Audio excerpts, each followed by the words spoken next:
All right, here are three of the biggest mistakes I see most producers make when they're trying to blindly and for the first time pitch their music to publishers who can get their music in TV and film.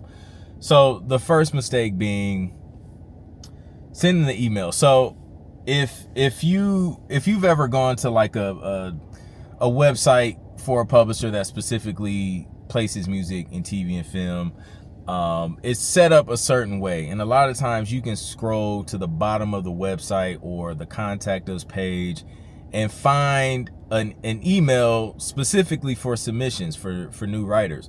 And a lot of these companies, like, you don't have to pay anything. Like, they're always accepting submissions from writers. Some companies, they may not be accepting at the time, just depending on what their needs are or whatever, but a lot of them are accepting and you can freely submit. The mistake, though, that a lot of producers make is they'll take that email, start drafting up an email, they get excited, they're like, oh shoot, like they're accepting submissions, and they attach a bunch of MP3s in the email with no type of context, with no type of introduction. Let's just stick to the MP3s.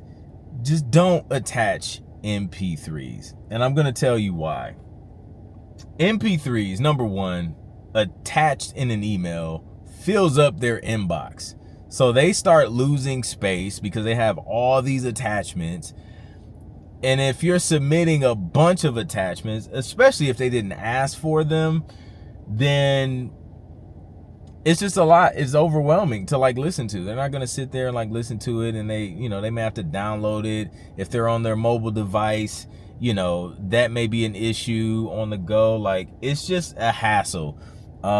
So don't attach MP3s in the email, and don't attach a bunch of MP3s through the email. Just stay away from attachments unless they specifically ask you otherwise. And if you want to know, I'm actually doing, if you want to know like alternatives to like email attachments and like, the best way to submit music, I'm going to go into detail on that during like a 4-hour masterclass. If that's something you would be interested in, just comment the word masterclass and I'll send you details of that. It's happening May 2nd. So comment masterclass, I'll send you details. But mistake number two is, and we're still kind of staying in this whole email vein, is writing super long emails. Like, fam, I understand you had a very inspiring journey throughout your music career, but the reality is, don't nobody care. Like, nobody cares that I started playing drums at the age of 5 and grew up in church playing drums, playing keys, and don't nobody care about my entire musical journey and all of that stuff. They don't care. Get to the point. What do you do? What do you specialize in? And how can you give them value based on what they need? Get straight to the point. Keep that joint as simple as possible. I'm not writing any more than like 2-3 sentences. Hey, my name is blah, blah, blah. Just reaching out, seeing if you're accepting submissions from new composers. I specialize in blah, blah, blah. Like, literally 3 sentences. Use ChatGPT, have it draft a 3-sentence introduction to start the conversation. Some companies, they want you to just go ahead and submit your work, like a streaming link, instead of like those MP3 attachments. Like I said before, I'll go into details on that in the masterclass. But like, keep it short. Just like, people are busy. Like, just give people the benefit of the doubt that like they're super busy. They don't have time to read your life story in book form in an email. So that's number 2. Don't write long emails.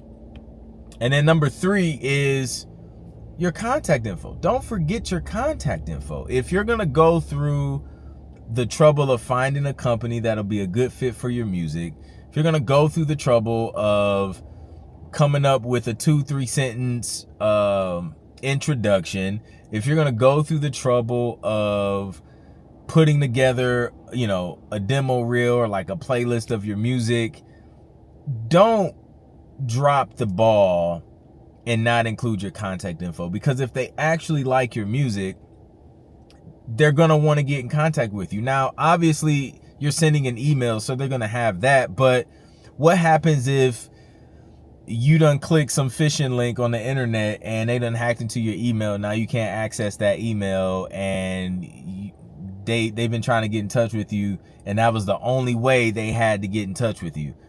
Now they have no other option. So they would probably look for a phone number, but you didn't put a phone number in there in the signature. Or if you do it how I show you how to do it, you'll have the email, you'll have the phone number, you'll have, social media links and things like that all in one place, to where you don't have to worry about it. I like to use disco.ac, and that allows you to upload a playlist of your music. It allows you to put your contact info on that playlist, so everything is in one spot. They can stream the music. If they like something, they have all the contact info. You can put all the metadata in there. All of that stuff is just included, and they don't have to guess. They don't have to keep going back and forth, reaching out. It's just all right there. So don't forget your contact info. You want to make it as easy as possible for someone to get in touch with you if they want to clear some music, if they want to sign some music, if they need you to, send some different type of stems. Usually when situations like that happen, I had a situation where I was like, literally, it was crazy. I was in this is when I still had my day job. I was in the middle of Atlanta, Midtown Atlanta. And a publisher had hit me up, and it was just like, hey, and this was a track I produced years prior to them hitting me up about it. And they're like, hey, VH1, this new show on VH1, they want to use your track as a promo, but they need a different set of stems than what you originally gave us. Can you shoot us those in the next couple hours? So I'm like, bet, yeah, luckily I had a job to where I was mobile. So I could move around and shift things around. Or if I didn't have calls, I was an IT field tech. So if I didn't have anything, I could shoot back to the house, take a break, and then, boom, meet up with the next client or whatever. But sometimes you just don't have that level of flexibility.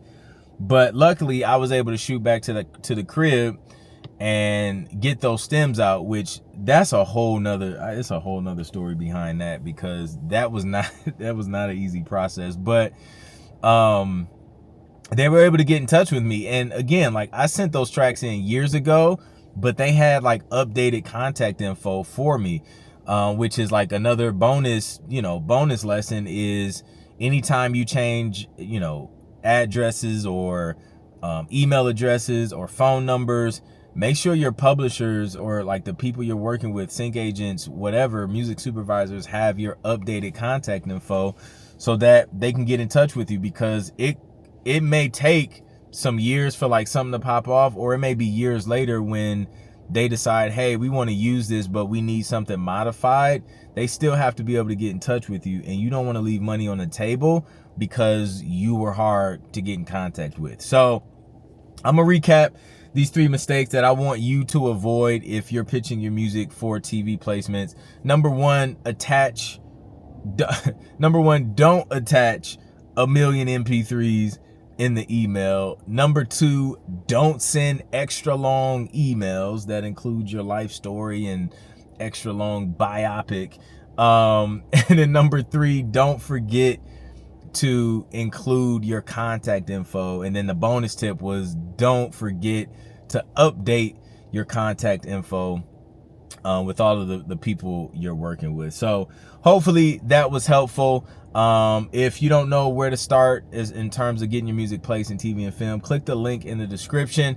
Come through the masterclass that we're about to do. It's gonna be super dope. It's gonna be 4 hours of just game gems. Comment the word masterclass, or you can click the link in the description. I'll also pin it in the comments. And yeah, man, we're gonna have a good time. All right, I'll catch you on the next one. Peace.